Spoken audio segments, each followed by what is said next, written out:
Yes, please come. Good afternoon to all of you. Very good afternoon. Please have a seat. Thank you, sir. Okay. आप झारखंड में कहाँ से हैं? Sir मैं झारखंड में धनबाद डिस्ट्रिक्ट से। झारखंड में धनबाद डिस्ट्रिक्ट से। धनबाद में कहाँ से हैं?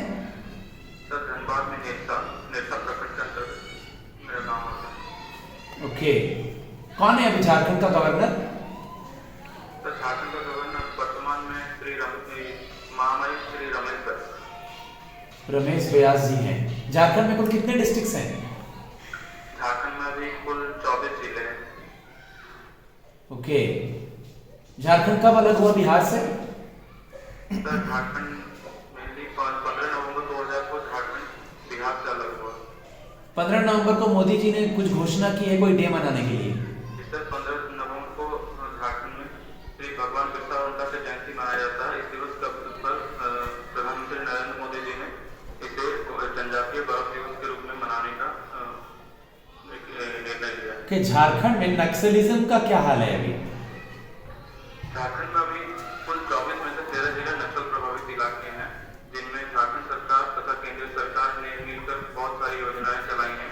जिनमें काफी विकासात्मक योजनाएं हैं, काफी सुरक्षात्मक योजनाएं भी हैं।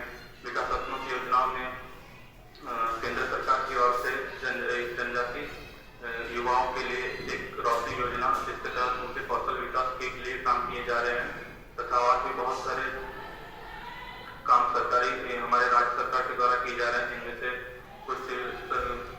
कुछ ऐसे काम भी हैं जिनके द्वारा नक्सली प्रभावित इलाके जो कि हमारे झारखंड के उत्तर में है, उनमें काफी कमी देखने को मिली है। जबकि झारखंड के दक्षिणी इलाके, जहाँ पे जो मेनली छत्तीसगढ़, उड़ीसा और झारखंड के सीमावर्ती इलाके हैं, उनमें अभी भी नक्सलियों को काफी ज्यादा नक्सली घटना हमें देखने को मिलती है। और इसके तहत सरकारी और अभी और भी हमें केंद्र सरकार के द्वारा और भी काम किए जाने हैं। आपने अपना ग्रेजुएशन कब पूरा किया है? सर मैंने अपना ग्रेजुएशन 2018 को कंप्लीट किया है। सब्जेक्ट क्या था? सब्जेक्ट मेरा sir chemical engineering. Chemical engineering. आप अपने फील्ड में क्यों नहीं जा रहे हैं? आईबी में क्यों आना चाहते हैं? सर जब मैंने अपनी ग्रेजुएशन कंप्लीट की तो उस समय मैंने 2 प्राइवेट कंपनियों में मैंने इंटरव्यू दिया था और अनफॉर्चुनेटली मेरी सिलेक्शन उसमें नहीं। फिर मेरी रुचि गवर्नमेंट एग्जामिनेशन स्पेशली आईबी और जितने भी इन्वेस्टिगेशन एजेंसी हैं जैसे सीबीआई, उनके लिए बड़ी, इसके लिए मैंने उनके लिए प्रिपरेशन करना शुरू किया। और मैं अभी भी उनके संबंधित एग्जाम में लगातार मैं अपनी योगदान दे रहा हूँ और मैं कोशिश कर रहा हूँ कि मेरी किसी में सिलेक्शन हो जाए। सर मिस इन्फॉर्मेशन के बारे में सुना है आपने? Yes sir. क्या होता है? सर मिस इन्फॉर्मेशन एक तरह की जो रॉन्ग इन्फॉर्मेशन है, जिसके द्वारा बहुत सारी एक्टिविटीज जैसे कि कहीं भी राइट्स होती हैं और कहीं भी मिस इन्फॉर्मेशन के जरिए कुछ गलत इन्फॉर्मेशन के चलते लोग काफी ज्यादा उग्र हो जाते हैं और इससे हमारे सुरक्षा संबंधित ये बहुत बड़ा कंसर्न रहा है। और इसके लिए मेनली रिस्पॉन्सिबल जो है वो हमारे सोशल मीडिया प्लेटफॉर्म्स हैं, जहाँ पे कुछ रेगुलेशन अभी भी होने बाकी है, जिसके कारण ये मिस इन्फॉर्मेशन काफी तेजी से और सर्कुलेट होती हैं। और अच्छा, आर्टिफिशियल इंटेलिजेंस क्या है? Sir please repeat sir. Artificial intelligence क्या है?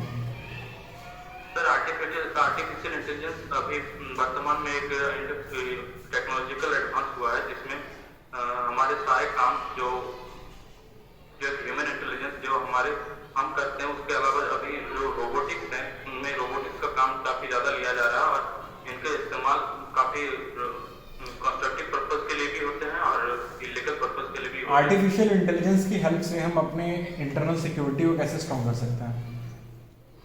निश्चित रूप से आर्टिफिशियल इंटेलिजेंस का उपयोग हमारे सिक्योरिटी एजेंसी अभी भी कर रहे हैं। जैसे बहुत सारे सॉफ्टवेयर हैं, जैसे फेस आइडेंटिफाई सॉफ्टवेयर, जिसको हम इस्तेमाल कर सकते हैं काफी भीड़ भाड़ वाले इलाके में, और हमारे सुरक्षा से संबंधित काफी सारे कंसर्न इससे सॉल्व हो सकते हैं।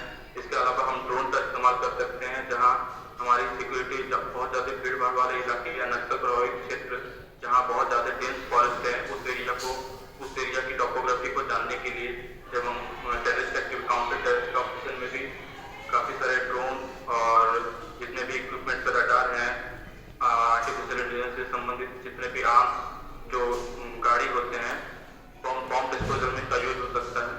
ठीक है। S-400 के बारे में सुना है आपने? जिससे S-100 एक एंटी एयर डिफेंस सिस्टम है जो भारत ने अभी रसिया से परचेज किया है और दिसंबर एंड तक इसके आने की संभावना है। अच्छा, तो इससे हमारी सिक्योरिटी सिस्टम में क्या इम्पैक्ट होने वाला है? इससे हमारे वर्तमान चीफ ऑफ डिफेंस स्टाफ ने कहा कि IS-400 भारत के लद्दाख सीमा क्षेत्र में एक गेम चेंजर साबित होंगे, क्योंकि चाइना ने अभी भारत के सीमावर्ती क्षेत्र तिब्बत में S-400 मिसाइल सिस्टम को डिप्लॉय किया है और भारत ने भी अगर कहा कि हमारे पास भी अगर S-400 सिस्टम हो तो हम भी अपने सीमा क्षेत्र भारत पाकिस्तान सीमा क्षेत्र एवं भारत चीन सीमा क्षेत्र में इसे डिप्लॉय कर सकते हैं और इससे हमारी सुरक्षा में काफी बढ़ोतरी होगी, स्पेशली एयर डिफेंस के क्षेत्र में। ठीक है। अभी इंडिया और चाइना का बॉर्डर इशू चल रहा है, किस स्टेट या यूनियन टेरिटरी में बिलोंग करता है वो? सर बेसिकली दो जगह पे चल रहे हैं, एक लद्दाख यूनियन टेरिटरी और अरुणाचल प्रदेश में। ठीक है, तो लद्दाख में जो चल रहा है हमारा, वो कितने साल से ये इशू बना हुआ है? सर ये इशू 1962 हुआ, उससे पहले से पोस्ट इंडिपेंडेंस हुआ, जब से हमारी आज़ादी हमने प्राप्त की उसके बाद चाइना का क्लेम ये रहा कि अक्सर चीन का हिस्सा उसका है, जबकि भारत का क्लेम ये था कि उस समय हमारे प्रधानमंत्री जवाहरलाल नेहरू जी ने कहा था कि ये इलाका तो हमारे काम का नहीं है, इसमें ज़्यादा रिसोर्सेज भी नहीं है, तो उन्होंने चीन को स्थानांतरित कर दिया था, जिसके बाद ये डिस्प्यूट अभी भी लगातार बनी हुई है। बेसिकली 1961 से ये डिस्प्यूट हमारे बीच है। चलो ठीक है। आपकी हॉबीज क्या क्या है? सर मेरी हॉबीज गार्डनिंग है और taking photographs of natural scene. अच्छा, तो आप प्रोफेशनल फोटोग्राफी करते हैं? Repeat sir please. Professional photography करते हैं आप? नहीं सर, प्रोफेशनल फोटोग्राफी के बारे में मुझे उतनी नॉलेज नहीं, मैं अपने कैमरा और मोबाइल फोन से फोटोग्राफी करता हूँ। ओके। आप में ऐसा क्या है जो हमारे IB के लिए बहुत हेल्पफुल हो सकता है? सर सबसे पहले तो मैं ये बताना चाहता हूँ कि मैं बचपन से एक शांत स्वभाव का रहा हूँ और मुझे लो प्रोफाइल में रहना काफ़ी पसंद है। मैं हमेशा अपना प्रायोरिटी रखता हूँ कि मैं लो प्रोफाइल में रहूँ और इसके अलावा मुझे ऐसा लगता है कि मेरे अंदर काफ़ी पोटेंशियल है जिसको मैं IB में अपना कंट्रीब्यूट कर सकता हूँ और क्योंकि मैं टेक्निकल बैकग्राउंड से रहा हूँ तो मेरे जो टेक्निकल एक्सपीरियंस है वो भी मैं IB में कंट्रीब्यूट कर सकता हूँ। चलो ठीक है।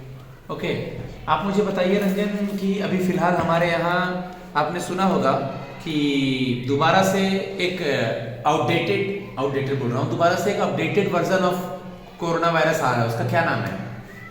तो उसका नाम WHO ने ओमिक्रॉन दिया है, जिसे WHO ने वेरिएंट ऑफ कंसर्न भी घोषित किया गया है, जिसका साइंटिफिक नेम B.1.1.529। अच्छा, ये नाम कैसे देते हैं? ओमिक्रॉन, डेल्टा वायरस, कैसे?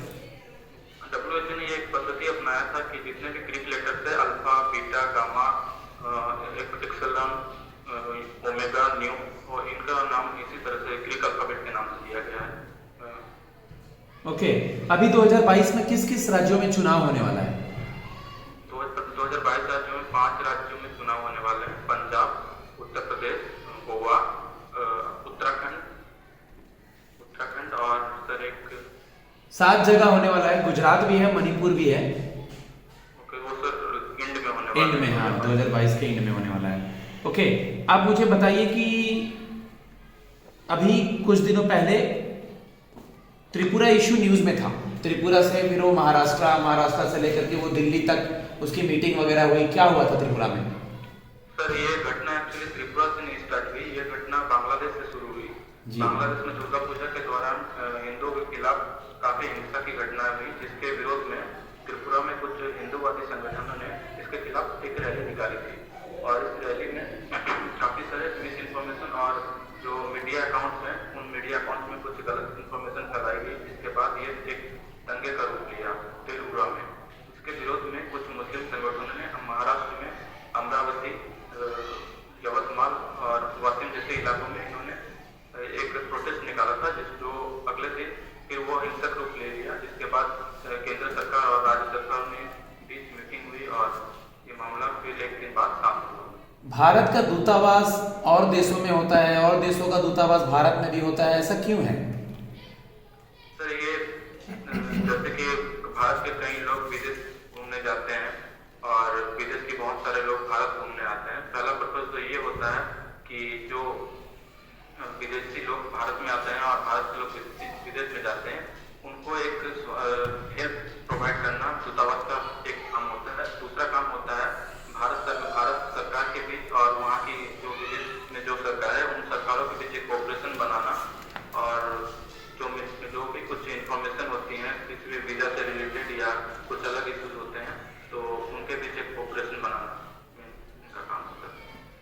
ठीक है, ठीक है। Okay Ranjan, thank you.